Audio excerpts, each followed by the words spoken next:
Hi friends, welcome to info PSC MEM channel. നമ്മളിന്ന് നോക്കാൻ പോകുന്നത് 89/2025 എന്ന ക്വസ്റ്റ്യൻ പേപ്പർ കോഡിൽ വരുന്ന 2025 ഓഗസ്റ്റ് മാസം 16 നടന്ന assistant present officer cum driver എന്ന തസ്തികയിലേക്കുള്ള പരീക്ഷയുടെ ചോദ്യ പേപ്പറിലെ മാത്സ് ആൻഡ് മെൻ്റലബിലിറ്റി പാർട്ടിലെ 10 ക്വസ്റ്റ്യൻസ് ആണ്. ഈ ചോദ്യ പേപ്പറിലെ GK ആൻഡ് കറണ്ട് അഫയേഴ്സ് പാർട്ടിലെ ചോദ്യങ്ങളുടെ ഡീറ്റെയിൽഡ് ക്ലാസ് നമ്മുടെ മറ്റൊരു ചാനൽ ആയ എയിം ഫോർ PSCയിൽ അപ്ലോഡ് ചെയ്തിട്ടുണ്ട്.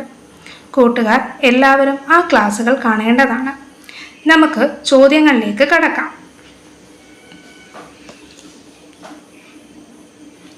ഒന്നാമത്തെ ചോദ്യം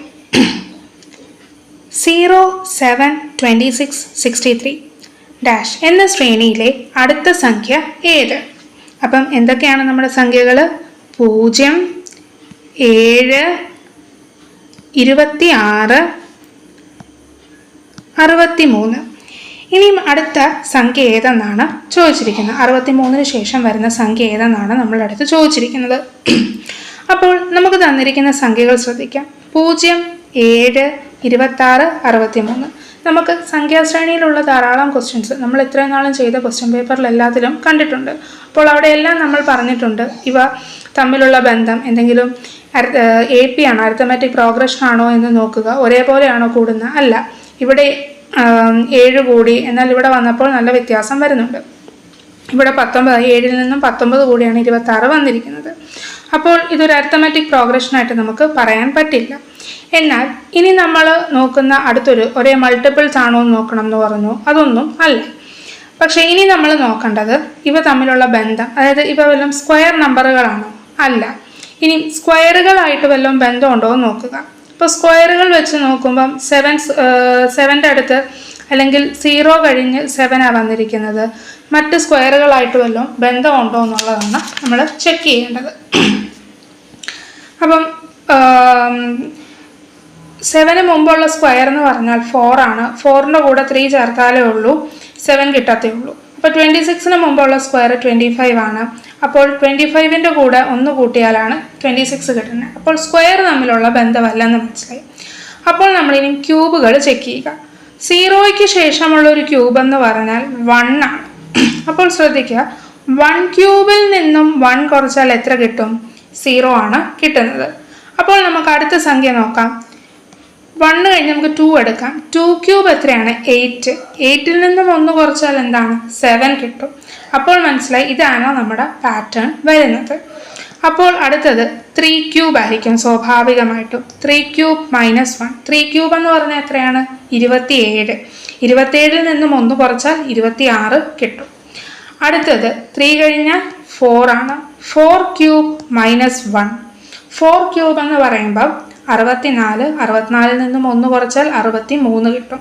അപ്പോൾ എത്രയായിരിക്കും അടുത്തത് വരുന്നത്? 4-ന് ശേഷം 5 ക്യൂബ് വരും. 5 ക്യൂബ് മൈനസ് 1 എന്നാണ് വരുന്നത്. 5-ൻ്റെ ക്യൂബ് എന്ന് പറഞ്ഞാൽ 125 ആണ്. 125-ൽ നിന്നും 1 കുറച്ചാൽ നമുക്ക് എത്ര കിട്ടുന്നത്? 124 ആണ് കിട്ടുന്നത്.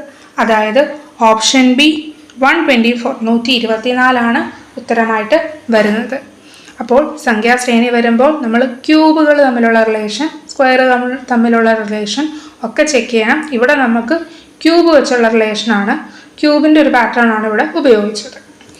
കൂട്ടുകാർക്ക് ഈ ചോദ്യം മനസ്സിലായെന്ന് കരുതുന്നു. നമുക്ക് അടുത്ത ചോദ്യത്തിലേക്ക് കടക്കാം. രണ്ടാമത്തെ ചോദ്യം, സമയം 4:20 ആണെങ്കിൽ ക്ലോക്കിൻ്റെ മിനിറ്റ് സൂചിക്കും മണിക്കൂർ സൂചിക്കും ഇടയിലുള്ള കോണളവ് എത്ര? അപ്പോൾ ക്ലോക്കിലെ മിനിറ്റ് ഹാൻഡും അതുപോലെ അവർ ഹാൻഡും തമ്മിലുള്ള ആംഗിൾ എത്രയാണെന്ന് കണ്ടുപിടിക്കേണ്ടത്.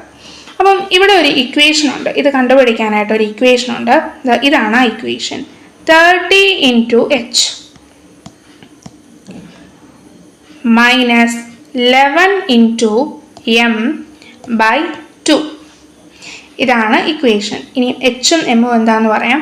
എച്ച് എന്ന് പറയുന്നത് അതായത് അവറിൻ്റെ, എം എന്ന് പറയുന്നത് മിനിറ്റ്. അതായത് അവൻ്റെ സ്ഥാനത്ത് ഏതാണോ സംഖ്യ വന്ന് അതിവിടെ സബ്സ്റ്റിറ്റ്യൂട്ട് ചെയ്യണം. മിനിറ്റിൻ്റെ സംഖ്യ ഇവിടെയും സബ്സ്റ്റിറ്റ്യൂട്ട് ചെയ്യേണ്ടതാണ്. അപ്പോൾ ഈ ഇക്വേഷൻ വളരെ ഇമ്പോർട്ടൻ്റ് ആണ്. അപ്പോൾ ഞാനിത് നമുക്ക് ഈ ക്വസ്റ്റ്യൻ ഇതിൽ സബ്സ്റ്റിറ്റ്യൂട്ട് ചെയ്ത് ചെയ്യാം. നമ്മളോട് ചോദിച്ചിരിക്കുന്നത് 4:20 ആണെങ്കിൽ മിനിറ്റ് സൂചിക്കും മണിക്കൂർ സൂചിക്കും ഇടയിലുള്ള കോണളവ്. അപ്പം 30 × 4 മണിക്കൂർ എന്നുള്ളതല്ലേ 4:20 എന്ന് പറയുമ്പം. 4 - 11 × 20 മിനിറ്റ് അല്ലേ 20/2. അപ്പോൾ 30 × 4 ചെയ്യുമ്പോൾ എത്രയാണ് 120 മൈനസ് ഇത് തമ്മിൽ ചെയ്യുമ്പോൾ 11 × 20/2. അപ്പം 2ഉം 20ഉം ഞാൻ ക്യാൻസൽ ചെയ്ത് ഇവിടെ 10 ലഭിക്കുന്നു. 11 × 10 ചെയ്യുമ്പോൾ 110 എന്ന് കിട്ടും. 120 നിന്നും 110 കുറയ്ക്കുകയാണെങ്കിൽ 10 ഡിഗ്രി. അതായത് ഉത്തരം വരുന്നത് ഓപ്ഷൻ ഡി 10 ഡിഗ്രിയാണ് നമ്മുടെ ഉത്തരമായിട്ട് വരുന്നത്. അപ്പോൾ ഈ ഇക്വേഷൻ കൂട്ടുകാരൻ നോട്ട് ചെയ്യേണ്ടതാണ്. 30 × h മൈനസ് 11 × m/2. ഇതാണ് നമുക്ക് തന്നിരിക്കുന്ന സമയത്തിലെ മിനിറ്റ് സൂചിയും മണിക്കൂർ സൂചിയും തമ്മിലുള്ള അല്ലെങ്കിൽ ഇടയിലുള്ള കോണളവ് കണ്ടെത്താൻ പറയുമ്പോൾ ഉള്ള ഇക്വേഷൻ. ഇത് വളരെ വളരെ ഇമ്പോർട്ടൻ്റ് ആണ്. കൂട്ടുകാർക്ക് ഈ ചോദ്യം മനസ്സിലായെന്ന് കരുതുന്നു. നമുക്ക് അടുത്ത ചോദ്യത്തിലേക്ക് കടക്കാം. 43ാമത്തെ ചോദ്യം. 2001 ജനുവരി 5 വെള്ളിയാഴ്ചയാണെങ്കിൽ 2010 ജനുവരി 5 ഏത് ദിവസമായിരിക്കും? കലണ്ടർ ബേസ് ചെയ്തുള്ള ഒരു ചോദ്യമാണ്. ഇത് കണ്ടുപിടിക്കാനായിട്ട് 2 മാർഗങ്ങളുണ്ട്. അപ്പോൾ ഒന്നാമത്തെ മാർഗം ഞാൻ പറയാം. നമ്മൾ പണ്ടൊക്കെ പഠിച്ചിട്ടുള്ളതാണ്. 2001 ജനുവരി 5 നമുക്ക് തന്നിരിക്കുന്നത്. അത് വെള്ളിയാഴ്ചയാണെന്ന് തന്നിട്ടുണ്ട്. എഫ് എന്ന് ഞാൻ കൊടുക്കുക ഫ്രൈഡേക്ക് കേട്ടോ. അതിനാണ് ഞാൻ എഫ് എന്ന് കൊടുത്തത്. അപ്പോൾ നമുക്ക് ഒരു കാര്യം അറിയാം. ഇനിയും 2002 ജനുവരി 5 ഏത് ദിവസമായിരിക്കും? സാറ്റർഡേ, അതായത് ശനിയാഴ്ച ആയിരിക്കും വരുന്നത്. ഒരു ദിവസം മുന്നോട്ടായിരിക്കും വരുന്നത്. 365 ദിവസമുള്ളൂ. ഇനി 2003 വരുന്നതോ ജനുവരി 5 വരുന്നത് സൺഡേ, അതായത് ഞായറാഴ്ചയായിരിക്കും. ഇങ്ങനെ നമുക്ക് വേണേൽ കണക്കൂട്ടിപ്പോകാം. ഇങ്ങനെ ഒരു രീതിയിൽ കണക്കൂട്ടി നോക്കാം. അപ്പം അടുത്തത് 2024 വരുന്നതോ ഇവിടെ വരുമ്പം മൺഡേ ആയിരിക്കും വരുന്നത്, അതായത് തിങ്കളാഴ്ചയാണ് വരുന്നത്. 2005 വരുമ്പം എന്താണ്? ഒരു ദിവസം കൂടി. സാധാരണ നമ്മളിവിടെ എഴുതി വരുമ്പം ട്യൂസ്ഡേ ആണ് വരുന്നത്, ചൊവ്വാഴ്ചയാണ്. ചൊവ്വാഴ്ച അല്ല വരിക, ഇവിടെ ബുധനാഴ്ചയാണ് വരുന്നത്. കാരണം 2004 എന്ന് പറയുന്ന ഒരു ലീപ്പ് ഇയറിലായിരുന്നു. ലീപ്പ് ഇയർ അതിവർഷമായിരുന്നല്ലോ. അപ്പോൾ ഒരു ദിവസം കൂടുതലുണ്ട്. അപ്പം ഒരു ദിവസം കൂടി കടന്നായിരിക്കും വരിക. ഇനി 2006 വരുന്നതോ അതേപോലെ തന്നെ വെനസ്ഡേ കഴിഞ്ഞ് വരുന്ന ട്യൂസ്ഡേ, അതായത് വ്യാഴാഴ്ചയായിരിക്കും ജനുവരി 5 വരുന്നത്. 2007 വരുന്നത് വെള്ളിയാഴ്ചയായിരിക്കും. അതേപോലെ 2008 വരുന്നതോ വീണ്ടും ശനിയാഴ്ച വന്നു. 2009 വരുന്നതോ 2009 ജനുവരി 5 വരുന്നത്. ഡേറ്റ് സെയിം ആണ് ഞാൻ പറയാത്തത്. ഇവിടെ വീണ്ടും ശ്രദ്ധിക്കുക, 2008 അതിവർഷമായതുകൊണ്ട് 2009 ജനുവരി 5 ഞായറാഴ്ച ആയിരിക്കുമല്ല, അത് വീണ്ടും തിങ്കളാഴ്ചയായിരിക്കും. അങ്ങനെ 2010 നമ്മളോട് ചോദിച്ചിരിക്കുന്നത്. 2010 വന്നിരിക്കുന്നത് ജനുവരി 5 വരുന്നത് അപ്പോൾ എന്നായിരിക്കും? ചൊവ്വാഴ്ചയായിരിക്കും, ട്യൂസ്ഡേ എന്നാണ്. അപ്പോൾ ഓപ്ഷൻ എ ആണ് നമ്മുടെ ഉത്തരമായിട്ട് വരുന്നത്, ചൊവ്വാഴ്ച. പക്ഷേ ഇതെന്ന് പറയുന്നത് ഇപ്പം 1 നിന്നും 10 വരെ എത്താനായിട്ട് നമുക്ക് കുറച്ച് സമയമെടുത്തു. ഇതിപ്പോൾ 2010 ആയതുകൊണ്ട് ഇത്ര വരെ പോയി. ഇനി അങ്ങോട്ടുള്ള സംഖ്യകളാണെങ്കിൽ എന്ത് ചെയ്യും? 2020 വരെയൊക്കെ ആണെങ്കിൽ നമുക്ക് എക്സാം ഹാളിലിരുന്ന് ഇങ്ങനെ കണക്കൂട്ടി പോകാൻ പാടായിരിക്കും. അപ്പോൾ ഇവിടെ നമുക്കൊരു മറ്റൊരു മെത്തേഡുണ്ട്. ആ മെത്തേഡിലോട്ട് കിടക്കാം. എളുപ്പ വഴിയായിട്ടുള്ളതാണ്, അത് പറഞ്ഞു തരാം. അപ്പം ഇങ്ങനെ ഒരു ക്വസ്റ്റ്യൻ വരികയാണ്. അതായത് സെയിം ഡേറ്റ് ഉള്ള ദിവസമാണ് കണ്ടുപിടിക്കേണ്ടത്. സെയിം ഡേറ്റ് ആണല്ലോ ഇവിടെ. അപ്പം സെയിം ഡേറ്റ്, അതായത് 2001 ജനുവരി 5 2010 ജനുവരി 5 ആണ് കണ്ടുപിടിക്കേണ്ടതെങ്കിൽ ഏത് ദിവസമാണ് വരുന്നതെന്ന് കണ്ടുപിടിക്കണമെങ്കിൽ ഈ ഒരു മെത്തേഡ് ഫോളോ ചെയ്താൽ മതി. അപ്പോൾ ഇതിൽ ആദ്യം ചെയ്യേണ്ടത് നമുക്ക് ഇയറുകൾ തമ്മിലുള്ള ഡിഫറൻസ് കാണണം. അതായത് ആദ്യം ഡിഫറൻസ് ഇയർ ഡിഫറൻസ് എടുക്കണം. അപ്പം 2010 മൈനസ് 2001 ഇതാണ് ആദ്യം ചെയ്യേണ്ടത്. ഈ ഇയർ ഡിഫറൻസിന്റെ ഒപ്പം എന്ത് ആഡ് ചെയ്യണം?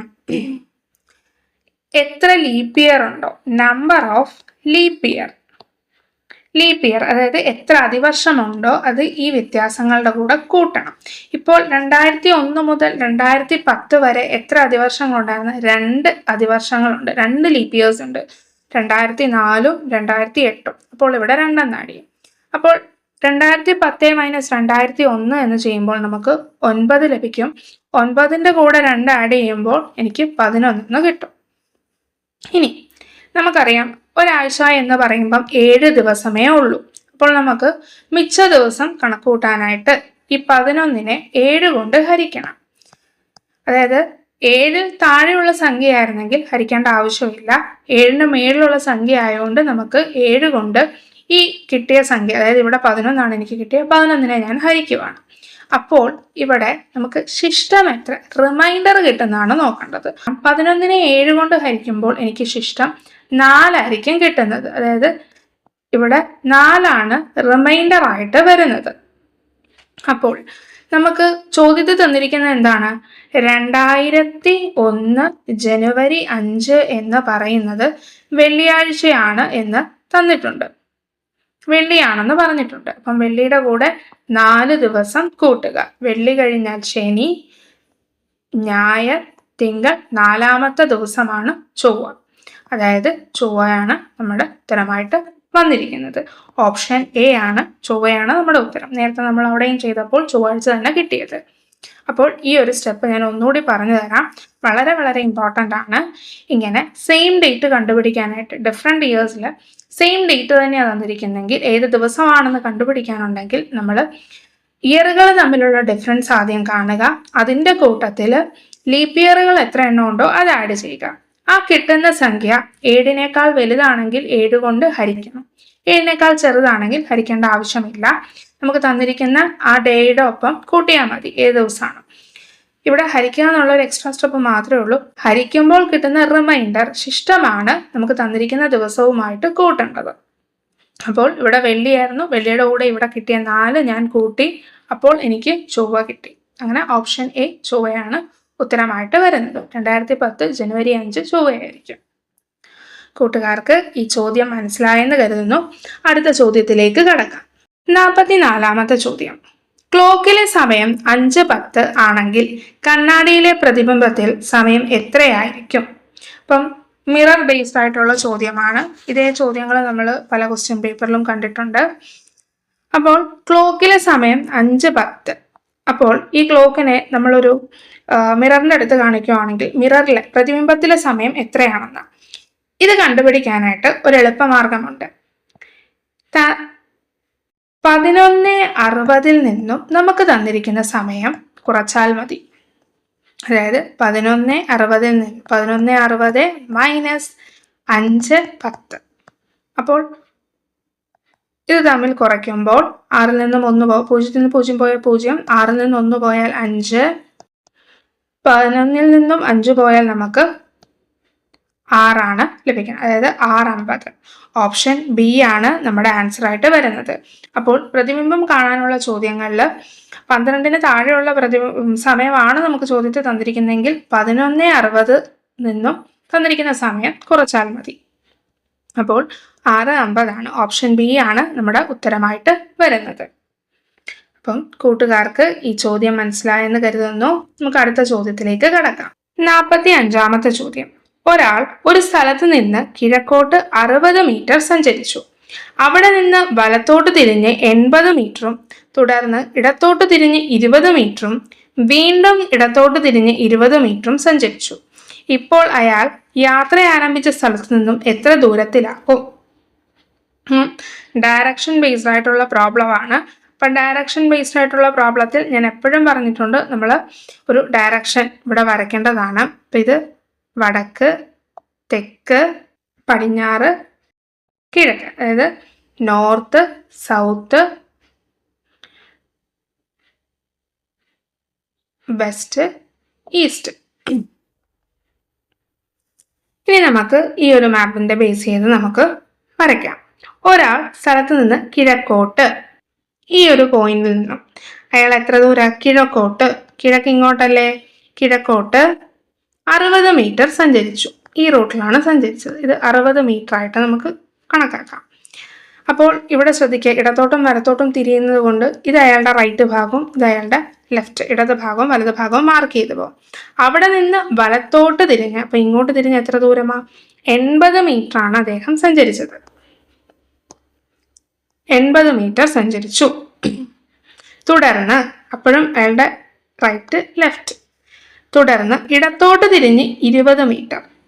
അപ്പോൾ ഇങ്ങോട്ട് തിരിഞ്ഞ് 20 മീറ്റർ അയാൾ സഞ്ചരിച്ചു. അപ്പം ഇത് ഇടതും ഇത് വലതുമാണ്. വീണ്ടും ഇടത്തോട്ട് തിരിഞ്ഞ്, അതായത് ഇങ്ങോട്ട് തിരിഞ്ഞ് എത്രയാണ്? 20 മീറ്റർ വീണ്ടും സഞ്ചരിച്ചു. 20 മീറ്റർ വീണ്ടും സഞ്ചരിച്ചു.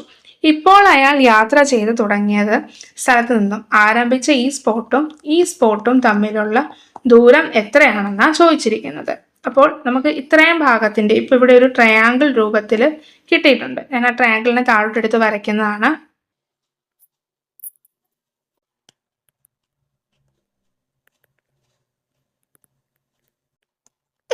ഇങ്ങനെയാണ് കിട്ടിയിരിക്കുന്നത്. ഇതില് നമുക്കറിയാം ഇത്രയും വരെ നമുക്ക് 60 മീറ്റർ എന്ന് നമുക്ക് നൽകിയിട്ടുണ്ട്. ഇവിടം വരെയാണ് നമുക്ക് ആ ട്രയാങ്കിളിന്റെ അറ്റം വരുന്നത്. ഇവിടെ എത്രയായിരിക്കും?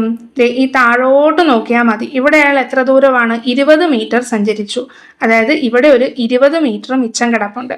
അപ്പോൾ 60ഉം 20ഉം കൂടി ചേർന്ന് ഇവിടെ എത്രയാ? മൊത്തം 80 മീറ്റർ ആണ് ഇവിടെ വന്നിരിക്കുന്നത്. ഇനി അയാൾ ആദ്യത്തെ സ്പോട്ടിൽ 60 മീറ്റർ സഞ്ചരിച്ചിട്ട് താഴോട്ട്, അതായത് വലത്തോട്ട് തിരിഞ്ഞ് 80 മീറ്റർ ആണ് അയാൾ സഞ്ചരിക്കുന്നത്. അപ്പോൾ ആ 80 മീറ്റർ സഞ്ചരിച്ചെങ്കിലും കുറച്ച് കഴിഞ്ഞ് അയാൾ വീണ്ടും 20 മീറ്റർ തിരികെ പോകുന്നുണ്ട്. അതായത് ഈ ഭാഗത്ത് അയാൾ എത്രയാണ്? 80, മൊത്തം 80 പോയിൽ നിന്നും തിരിച്ച് 20 സഞ്ചരിച്ചിരിക്കുന്നു. അപ്പോൾ 80ൽ നിന്നും 20 കുറയ്ക്കണം. അപ്പോൾ ഇവിടെ എത്രയാണ്? 60 മീറ്റർ ആണ് ഈ ഒരു ഭാഗം. അതായത് ഈ ട്രയാങ്കിളിന്റെ ഈ ഭാഗത്ത് 60 മീറ്റർ ആണ് ദൂരം വന്നിരിക്കുന്നത്, അതായത് അളവ് വന്നിരിക്കുന്നത്. അപ്പോൾ ഈ ഇത്രയുമുള്ള ദൂരം, ഈ ഭാഗമാണ് നമ്മൾ കണ്ടെത്തേണ്ടത്. അതായത് ഇവ തമ്മിലുള്ള ഡിസ്റ്റൻസ് എത്രയാണെന്നാണ് കണ്ടുപിടിക്കേണ്ടത്. ഇതൊന്ന് നോക്കിക്കേ. ഈ ട്രയാങ്കിൾ ഞാൻ ഇതൊരു ത്രികോണം തിരിച്ചു വരച്ചതേ ഉള്ളൂ. ഇവിടെ ഒരു 90 ഡിഗ്രി ആണ് വരുന്നത്. അതായത് ഇതൊരു റൈറ്റ് ആംഗിളിന്റെ ട്രയാങ്കിൾ ആണ്. നമ്മളിപ്പം കുറെ ചോദ്യങ്ങൾ ചെയ്തായിരുന്നു. റൈറ്റ് ആംഗിൾ ട്രയാങ്കിൾ മൂന്നാമത്തെ സൈഡ് കണ്ടുപിടിക്കാനായിട്ട് നമുക്കിവിടെ പൈതഗോറസ് തിയറം ഉപയോഗിക്കാം. അപ്പോൾ പൈതഗോറസ് തിയറം അനുസരിച്ച് base square plus altitude square is equal to hypotenuse square എന്ന് നമ്മൾ പറഞ്ഞു. അല്ലെങ്കിൽ root of base square plus altitude square equal to hypotenuse എന്ന് പറയാം. അപ്പോൾ നമുക്കിവിടെ ഹൈപ്പോട്ടന്യൂസ് ആണ് കണ്ടുപിടിക്കേണ്ടത്. അപ്പം നമുക്ക് ഈ വാല്യൂസ് സബ്സ്റ്റിറ്റ്യൂട്ട് ചെയ്യാം. റൂട്ട് ഓഫ്, ഇവിടെ ഞാൻ ബേസ് ആയിട്ട് ഈ 80നെ എടുക്കുകയാണ്. 80 square plus 60 square equal to ചെയ്യാം. ഹൈപ്പോട്ടന്യൂസ് ആയിരിക്കും, മൂന്നാമത്തെ ഈ സൈഡ് ആയിരിക്കും കിട്ടുന്നത്. റൂട്ട് ഓഫ് 80ന്റെ സ്ക്വയർ എന്ന് പറഞ്ഞാൽ 6400 പ്ലസ് 60ന്റെ സ്ക്വയർ എന്ന് പറഞ്ഞാൽ 3600. ഇവ തമ്മിൽ കൂട്ടുമ്പോൾ ഈക്വൽ ടു റൂട്ട് ഓഫ് 6400ഉം 3600ഉം കൂടി കൂട്ടുമ്പോൾ എനിക്ക് ലഭിക്കുന്നത് 10,000. 10,000ന്റെ റൂട്ട് കണ്ടെത്തിയാൽ മതി. 10,000ന്റെ റൂട്ട് എന്ന് പറഞ്ഞാൽ 100 ആണ്. അപ്പോൾ 100 മീറ്റർ എന്നാണ് ഉത്തരം വരുന്നത്. അതായത് ഓപ്ഷൻ എ 100 മീറ്റർ ആണ് ഉത്തരമായിട്ട് വരുന്നത്. അതായത് അയാളുടെ സ്റ്റാർട്ടിംഗ് പോയിന്റിൽ നിന്നും ഇപ്പോൾ അയാൾ യാത്ര ആരംഭിച്ച സ്ഥലത്ത് നിന്നും എത്ര ദൂരത്തായിരിക്കുമെന്ന് ചോദിച്ചാൽ 100 മീറ്റർ അകലെയാണെന്നാണ് പറയുന്നത്. അത് പൈതഗോറസ് തിയറം ഉപയോഗിച്ചാണ് ഇത് കണ്ടുപിടിച്ചിരിക്കുന്നത്. അപ്പോൾ കൂട്ടുകാർക്ക് ഈ ചോദ്യം മനസ്സിലായെന്ന് കരുതുന്നു. നമ്മുടെ ടെലിഗ്രാം ചാനലായ എയിം ഫോർ PSCയിൽ എന്നും PYQ സെഷനും അതേപോലെ തന്നെ ന്യൂ SCERT ടെക്സ്റ്റിലെ ചാപ്റ്റേഴ്സിൻ്റെ ക്ലാസ്സുകളും ഉണ്ടായിരിക്കും. ലൈവ് ക്ലാസ് അറ്റൻഡ് ചെയ്യാൻ കഴിയാത്തവർക്ക് വേണ്ടി റെക്കോർഡഡ് ക്ലാസ് നമ്മുടെ യൂട്യൂബ് ചാനൽ ആയ എയിം ഫോർ PSCയിൽ അവൈലബിൾ ആണ്. യൂട്യൂബ് ചാനലിലെ ക്ലാസ്സിൻ്റെ ഡിസ്ക്രിപ്ഷൻ ബോക്സിൽ നമ്മൾ ഡിസ്കസ് ചെയ്യുന്ന ക്വസ്റ്റ്യൻ പേപ്പറിൻ്റെ ലിങ്ക് നൽകിയിട്ടുണ്ട്. അത് ഡൗൺലോഡ് ചെയ്ത് ക്വസ്റ്റ്യൻ അറ്റൻഡ് ചെയ്യാവുന്നതാണ്. നമുക്കിനി 46ാമത്തെ ചോദ്യം നോക്കാം. 46. ഒരു ചതുരത്തിന്റെ നീളം 30% വർദ്ധിപ്പിക്കുകയും വീതി 30% കുറയ്ക്കുകയും ചെയ്താൽ പരപ്പളവിന്റെ ഏരിയ എന്ത് മാറ്റം ഉണ്ടാക്കും, അതായത് എത്ര ശതമാനം കൂടും അല്ലെങ്കിൽ എത്ര ശതമാനം കുറയും എന്നാണ് കണ്ടുപിടിക്കേണ്ടത്. അപ്പോൾ ഇവിടെ ഒരു ഇക്വേഷൻ ഉണ്ട്. ഇവിടെ ശ്രദ്ധിക്കേണ്ടത് സെയിം അളവല്ലേ കൂടുകയും കുറയുകയും ചെയ്യണ്ടേ. അപ്പോൾ നമ്മൾ ഇവിടെ ഉപയോഗിക്കേണ്ട ഒരു ഇക്വേഷൻ എന്ന് പറഞ്ഞാൽ x% minus x% minus x²/100. അതായത് ഇവിടെ എത്ര ശതമാനമാണ് വർദ്ധിക്കുന്നത്? 30%. 30% മൈനസ് എത്ര ശതമാനമാണ് കുറയുന്നത്? 30% മൈനസ് 30 × 30/100. ഇനി ചെയ്യാം. 30 മൈനസ് 30 എത്രയായിരിക്കും? 0 ആയിരിക്കും. ഇത് രണ്ടും വെട്ടിപ്പോവും. ഇനി മൈനസ് 30 × 30/100. അപ്പോൾ ഈ പൂജ്യങ്ങൾ തമ്മിൽ വെട്ടിപ്പോവും. ഇനി മൈനസ് 3 × 3, അതായത് 9%. മൈനസ് 9% എന്ന് പറഞ്ഞാൽ 9% കുറയും എന്നാണ് വരുന്നത്. മൈനസ് ഉള്ളതുകൊണ്ട് അത് കുറയും എന്ന് പറയാം. അതായത് ഓപ്ഷൻ ബി ആണ് 9% കുറയും എന്നാണ് നമ്മുടെ ഉത്തരമായിട്ട് വരുന്നത്. അപ്പോൾ ഇവിടെ ശ്രദ്ധിക്കേണ്ട equation x² minus x² minus x minus x minus x²/100 എന്ന ഇക്വേഷൻ ആണ് നമ്മളിവിടെ യൂസ് ചെയ്യുന്നത്. വളരെ വളരെ ഇമ്പോർട്ടൻ്റ് ആയിട്ടുള്ള ഇക്വേഷൻ ആണ്. അത് സെയിം പെർസെൻറ്റേജ് ആണ് കൂടുകയും കുറയുകയും ചെയ്യുന്നതെങ്കിൽ ഈ ഇക്വേഷൻ വേണം ഉപയോഗിക്കാൻ. അപ്പം കൂട്ടുകാർക്ക് ഈ ചോദ്യം മനസ്സിലായെന്ന് കരുതുന്നു. നമുക്ക് അടുത്ത ചോദ്യത്തിലേക്ക് കടക്കാം. 47ാമത്തെ ചോദ്യം. എ ഒരു ജോലി 20 ദിവസം കൊണ്ടും ബി അതേ ജോലി 12 ദിവസം കൊണ്ടും ചെയ്തു തീർക്കും. എ 5 ദിവസം ജോലി ചെയ്തതിന് ശേഷം നിർത്തിപ്പോയി. ബാക്കി ജോലി ചെയ്തു തീർക്കാൻ ബിക്ക് എത്ര ദിവസം വേണം? ബി ക്വസ്റ്റ്യൻ കേൾക്കുമ്പോൾ ആദ്യമൊക്കെ ഒരു പേടി തോന്നും. സിമ്പിൾ ആയിട്ടൊരു ചോദ്യമാണ്. നമുക്കത് ചെയ്ത് നോക്കാം. എ എന്ന് പറയുന്ന ആൾക്ക് 20 ദിവസം കൊണ്ട് ഒരു ജോലി ചെയ്തു തീർക്കും. ബി എന്ന് പറയുന്ന ആളോ അത് 12 ദിവസം മതി. അപ്പോൾ ഇവരുടെ വർക്കിന്റെ എഫിഷ്യൻസി ആദ്യം നമ്മൾ കണ്ടുപിടിക്കണം. അത് കണ്ടുപിടിക്കാനായിട്ട് ഇവരുടെ LCM കണ്ടെത്തണം. 20ന്റെയും 12ന്റെയും LCM എന്ന് പറയുന്നത് 60 ആണ്. അപ്പോൾ എയുടെ എഫിഷ്യൻസി കണ്ടുപിടിക്കാനായിട്ട് 60നെ 20 കൊണ്ട് ഹരിക്കുക. അപ്പോൾ 3 എന്ന് കിട്ടും. ഇനി ബിയുടെ എഫിഷ്യൻസി കണ്ടുപിടിക്കാനായിട്ട് 60നെ 12 കൊണ്ട് ഹരിക്കുക. അപ്പോൾ 5 എന്ന് കിട്ടും. ഇത്രയും നിങ്ങൾക്ക് എളുപ്പമായിട്ട് നമുക്ക് ചെയ്യാം. ഇത്രയും മനസ്സിലായി എന്ന് കരുതുന്നു. അടുത്ത ഭാഗത്ത് പറയുന്നത് ഇനി എത്ര വർക്ക് ചെയ്തു എന്ന് കണ്ടുപിടിക്കണം. ആദ്യം നമുക്ക് ഇവരുടെ വർക്കിന്റെ എഫിഷ്യൻസിയാണ് നമ്മൾ ഇവിടെ നോക്കിയത്. ഇനി ഇവരുടെ വർക്ക് എങ്ങനെയാണെന്ന് നോക്കണം. അതിൽ എയുടെ വർക്ക് നമുക്ക് നോക്കാം. A worked. എത്ര ദിവസമായി എ ജോലി ചെയ്തത്? 5 ദിവസമാണ് ജോലി ചെയ്തത്. അപ്പോൾ 5 ദിവസം അതിന്റെ എഫിഷ്യൻസി എത്രയാണ്? എയുടെ വർക്കിന്റെ 3. ഒരു വർക്കിന് 3 എഫിഷ്യൻസി ഉള്ള. അപ്പൊ 5 ദിവസത്തെ വർക്കിനോ 15 ആണ് ഇവരുടെ എഫിഷ്യൻസി വരുന്നത്. ഇനിയും അടുത്തത് ബിയുടെ വർക്കിന്റെ നോക്കണം. ബിയുടെ വർക്ക് നമുക്കറിയാമോ? ബിയുടെ എഫിഷ്യൻസി മാത്രമേ നമുക്ക് അറിയത്തുള്ളൂ. അപ്പൊ നമുക്ക് ബിയുടെ എഫിഷ്യൻസി എത്രയായിരുന്നു? 5 ആണ് വരുന്നത്. ബി എത്ര ദിവസം വർക്ക് ചെയ്തെന്ന് തന്നിട്ടുണ്ടോ? ഇല്ല. ബാക്കി ജോലി ചെയ്തത് ബി ആണെന്ന് മാത്രം നമുക്കറിയാം. അപ്പം X ദിവസമായിട്ട് ഞാനത് എടുക്കുകയാണ്. ഇനി മൊത്തം നമുക്ക് ഇവരുടെ അറിയാം. എത്രയാണ്? ഇവരുടെ LCM നമ്മൾ 60 എന്ന് കിട്ടിയില്ലേ? അപ്പം ഇവരുടെ വർക്ക് ചെയ്തത്, ഇവരുടെ ടോട്ടൽ വർക്ക് എന്ന് പറയുന്നതാണ് 60 എന്ന് പറഞ്ഞ് നമുക്ക് കണക്കാക്കാം. അപ്പോൾ 15 പ്ലസ് എയുടെ വർക്ക് പ്ലസ് ബിയുടെ വർക്ക് നമ്മൾ 5x എന്ന് പറഞ്ഞെടുത്തിരിക്കുകയാണല്ലോ, ഈക്വൽ ടു 60 എന്ന് പറയാം. അടുത്ത സ്റ്റെപ്പിൽ ഇവിടെ നിന്നിരുന്ന 15നെ ഇങ്ങോട്ട് കൊണ്ടുപോകുമ്പോൾ 5x is equal to 60 minus 15 എന്നാകും. അപ്പോൾ 5x ഈസ് ഈക്വൽ ടു 60ൽ നിന്ന് 15 കുറച്ചാൽ 45 ആണ് കിട്ടുന്നത്. അടുത്ത സ്റ്റെപ്പിൽ x is equal to 45/5 equal to 9.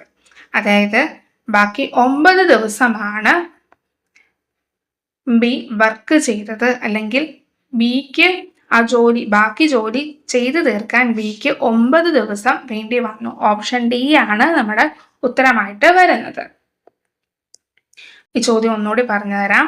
അതായത് ആദ്യം ഇങ്ങനെ ഒരു ചോദ്യം കാണുമ്പോൾ നമുക്ക് ഇവരുടെ എഫിഷ്യൻസി കണ്ടുപിടിക്കണം. എയ്ക്ക് 20 ദിവസമാണ് ഒരു ജോലി തീർക്കാൻ വേണ്ടത്, ബിക്ക് 12 ദിവസം. അപ്പോൾ ഇവരുടെ LCM കണ്ടുപിടിക്കണം. LCM എത്രയാണ്? നമുക്ക് 60 കിട്ടിയത്. ഇനി ഇവരുടെ ഈ LCM ഉപയോഗിച്ച് ഇവരുടെ എഫിഷ്യൻസി കണ്ടുപിടിക്കണം. അപ്പം ടോട്ടൽ വർക്ക് ബൈ ഇവരെടുക്കുന്ന ഡേയ്സ് വെച്ച് നോക്കുമ്പോൾ ഇവരുടെ എഫിഷ്യൻസി കിട്ടും. അപ്പം ടോട്ടൽ വർക്ക് എന്നുള്ള 60 നമ്മൾ കണക്കാക്കി. 60നെ എയുടെ 20 ദിവസം കൊണ്ട് ഡിവൈഡ് ചെയ്യുമ്പം 3 ആണ് എഫിഷ്യൻസി. ബിയുടെ 12 ദിവസം കൊണ്ട് ഡിവൈഡ് ചെയ്യുമ്പം 5 ആണ് എഫിഷ്യൻസി കിട്ടിയത്. എ ഇപ്പം ഇവിടെ തന്നിട്ടുണ്ട്, എ 5 ദിവസമേ വർക്ക് ചെയ്തുള്ളൂ എന്ന് പറയാം. അപ്പം എ ചെയ്ത ടോട്ടൽ വർക്ക് 5 × 3 എന്ന് പറഞ്ഞ എഫിഷ്യൻസി വെച്ച് കഴിയുമ്പോൾ 15. ബി വർക്ക് ചെയ്തിരിക്കുന്ന എത്ര ദിവസമാണെന്നാണ് കണ്ടുപിടിക്കേണ്ടത്. പക്ഷെ ബിയുടെ എഫിഷ്യൻസി നമുക്കറിയാം 5 ആണ്. അപ്പം നമുക്ക് ഇവർ വർക്ക് ചെയ്തത് 5x ആയിട്ട് എടുത്തു. നേരത്തെ ഞാൻ പറഞ്ഞു നമുക്ക് 60 എന്നുള്ളത് ഇവരുടെ ടോട്ടൽ വർക്കായിട്ട് കൺസിഡർ ചെയ്യാം എന്ന് പറഞ്ഞിരുന്നു. അപ്പോൾ 15 + എയുടെ വർക്ക് + 5x ബിയുടെ വർക്ക് = 60. ഇത് സോൾവ് ചെയ്തപ്പോൾ നമുക്ക് x ആണ് ബി എത്ര ദിവസം വർക്ക് ചെയ്തു എന്ന് കിട്ടിയത്. അത് 9 എന്ന് പറഞ്ഞ് കിട്ടി. അതായത് ഓപ്ഷൻ ഡി 9 ദിവസം. കൂട്ടുകാർക്ക് ഈ ചോദ്യം മനസ്സിലായെന്ന് കരുതുന്നു. നമുക്ക് അടുത്ത ചോദ്യത്തിലേക്ക് കടക്കാം. 48ാമത്തെ ചോദ്യം. 15 പേരുടെ ശരാശരി ഭാരം 50 kg എന്ന് കിട്ടി.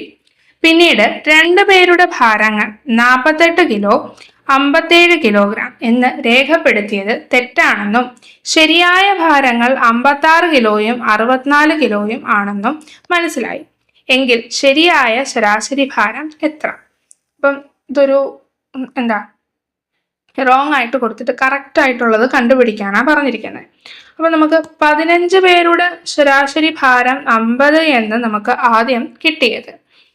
അപ്പൊ നോക്കുക, 15 പേരുടെ 50 ആണെങ്കിൽ ടോട്ടൽ എത്ര? 750 കിലോ ആയിരുന്നു വരേണ്ടത്. ഇനി പിന്നെ നമുക്ക് തന്നിട്ടുണ്ട് എന്തൊക്കെയാണ് മാറ്റം വന്നത്. ഇവിടെ എന്താണ് സംഭവിച്ചത്? 56 പകരം എന്താ എഴുതി വെച്ചത്? 48. അതായത് ഇവിടെ ഒരു 8 കുറവ് വന്നിരിക്കുന്നു. അതേപോലെ തന്നെ 64 പകരം 57 ആണ് എഴുതി വെച്ചിരുന്നത്. അതായത് ഇവിടെ ഒരു 7 കുറവ് വന്നിരിക്കുന്നു അല്ലേ? അപ്പോൾ നമുക്ക് ഈ കിട്ടിയ 750 കൂടെ ഇത് ആഡ് ചെയ്താലാണ് കിട്ടുന്നത്. അപ്പോൾ നമുക്ക് 750 കൂടെ ആദ്യത്തെ ഏതാണ്? Plus 56 - 48 plus 64 - 57. അപ്പം 750 പ്ലസ് 8 പ്ലസ് 7 = എത്ര കിട്ടും? 765 എന്ന് പറയും. അതായത് ടോട്ടൽ വെയിറ്റ് 765 ആയിരുന്നു. അതിന് പകരമാണ് തെറ്റി 750 കിട്ടിയത്. ഇനി എന്താ? ശരാശരി കണ്ടുപിടിക്കണം. അപ്പോൾ 765നെ 15 കൊണ്ട് ഹരിക്കുകയാണെങ്കിൽ നമുക്ക് ശരാശരി ലഭിക്കും. 765നെ 15 കൊണ്ട് ഹരിക്കുമ്പോൾ 51 കിലോഗ്രാം എന്നാണ് കിട്ടുന്നത്. അതായത് ഓപ്ഷൻ സി ആണ് നമ്മുടെ ഉത്തരമായിട്ട് വരുന്നത്.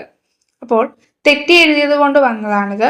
അപ്പോൾ ഇതിൽ 15 പേരുടെ ശരാശരി ഭാരം എത്രയാണെന്ന് ആദ്യം തന്നത്? 50. അപ്പോൾ അതിൻ്റെ ടോട്ടൽ ഭാരം നമ്മൾ കണ്ടെത്തുക. 750 എന്ന് കിട്ടി. ഇനി ഇവിടെ വന്ന തെറ്റെന്താണ്? കുറവാണ് വന്നിരിക്കുന്നത്. അതായത് 56 എന്ന് എഴുതേണ്ടിടത്ത് 48 എഴുതിയിരിക്കുന്നത്. അതായത് 8 കിലോഗ്രാം കുറഞ്ഞിരിക്കുന്നു. അത് ഈ 750 കൂടെ കൂട്ടണം. അതേപോലെ 64 പകരം 57, അവിടെയും 7 കിലോഗ്രാം കുറഞ്ഞിരിക്കുന്നു. അതും ഈ 750 കൂടെ കൂട്ടണം. അതാണ് ഞാനിവിടെ ഈ ഇക്വേഷനിൽ എഴുതിയിരിക്കുന്നത്. 750 പ്ലസ് ഇവിടെ ഉണ്ടായ ഡിഫറൻസ് പ്ലസ് ഇവിടെ ഉണ്ടായ ഡിഫറൻസ്, ഇത് നമ്മൾ 750 ആഡ് ചെയ്തു. അങ്ങനെ 765 ലഭിച്ചിരിക്കുന്നു. ഇനി ഇത് ടോട്ടൽ വെയിറ്റ് ആണ്, നമുക്ക് ശരാശരി ആവറേജ് ആണ് കാണേണ്ടത്. അപ്പോൾ മൊത്തം 15 പേരെന്ന് തന്നിരുന്നു. 765നെ 15 കൊണ്ട് ഹരിക്കുമ്പോൾ 51 കിലോഗ്രാം എന്ന് കിട്ടും. കൂട്ടുകാർക്ക് ഈ ചോദ്യം മനസ്സിലായെന്ന് കരുതുന്നു. അടുത്ത ചോദ്യത്തിലേക്ക് കടക്കാം. 49ാമത്തെ ചോദ്യം. 12 സെന്റിമീറ്റർ നീളവും 10 സെന്റിമീറ്റർ വീതിയുമുള്ള ഒരു ചതുരത്തിൽ ഉൾക്കൊള്ളാൻ കഴിയുന്ന ഏറ്റവും വലിയ വൃത്തത്തിന്റെ പരപ്പളവ് എത്ര? അപ്പൊ നോക്കുക, 12 സെന്റിമീറ്റർ നീളം, 10 സെന്റിമീറ്റർ വീതി, 10 സെന്റിമീറ്റർ വീതി ഉള്ള ഒരു ചതുരത്തിൽ ഉൾക്കൊള്ളാൻ കഴിയുന്ന വലിയ വൃത്തത്തിന്റെ പരപ്പളവ്. നോക്കുക, ഞാൻ ഇതിനകത്തൊരു വൃത്തം വരയ്ക്കുകയാണ്. ഈ വൃത്തത്തിന്റെ എന്തായിരിക്കും? ഏറ്റവും വലിയ വൃത്തം എന്ന് പറയുമ്പോൾ അതിന്റെ ഡയമീറ്റർ, വ്യാസം പറയുന്നതായിരിക്കും 10 സെന്റിമീറ്റർ വരുന്നത്. അപ്പോൾ അതിന്റെ പരപ്പളവാണ് കാണാൻ പറഞ്ഞിരിക്കുന്നത്. അപ്പോൾ എന്താണ്? ഇതിന്റെ ഡയമീറ്റർ ആണ് നമുക്ക് 10 എടുക്കാം. ഒരിക്കലും 12 വരത്തില്ല, കാരണം ഇങ്ങനെ വരയ്ക്കുമ്പോൾ അതൊരു സർക്കിൾ ആകത്തില്ല, അല്ലെങ്കിൽ വൃത്തമാകത്തില്ല, വേറെ എന്താ ഷേപ്പ് ആകും.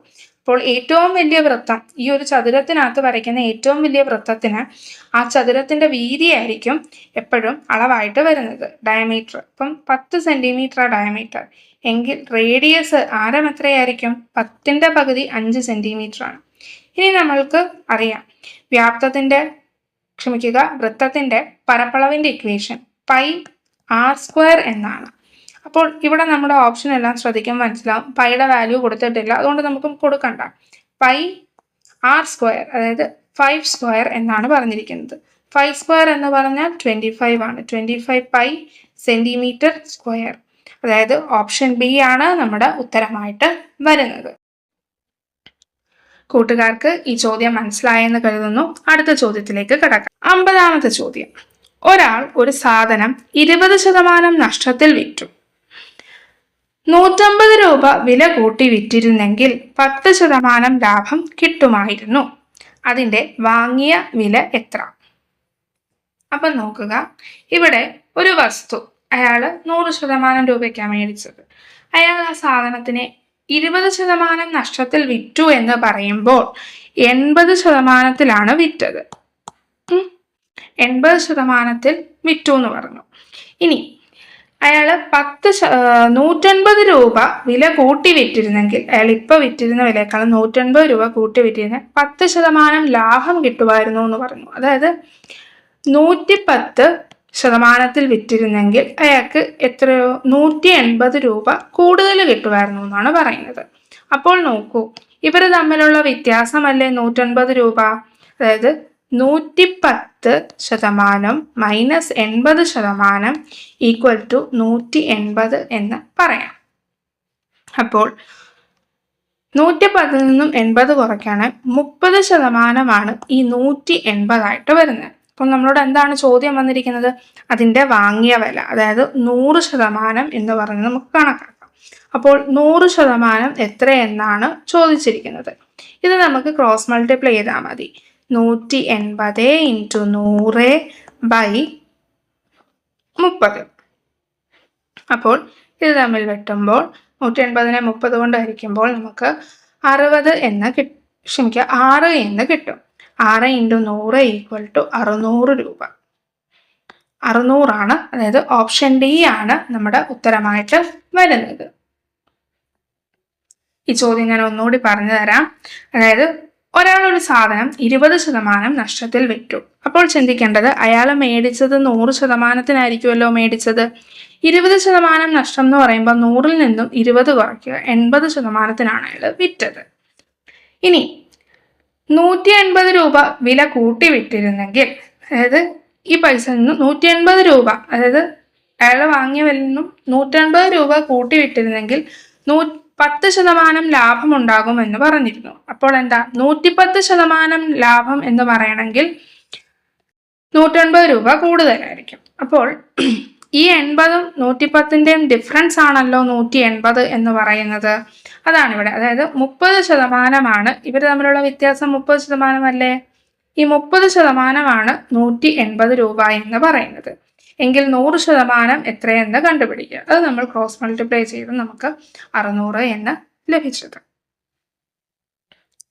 അങ്ങനെ നമ്മൾ ഇന്ന് 10 ചോദ്യങ്ങളും കവർ ചെയ്തിട്ടുണ്ട്. കൂട്ടുകാർക്ക് ക്ലാസ് മനസ്സിലായി എന്ന് കരുതുന്നു. Thank you and have A nice day.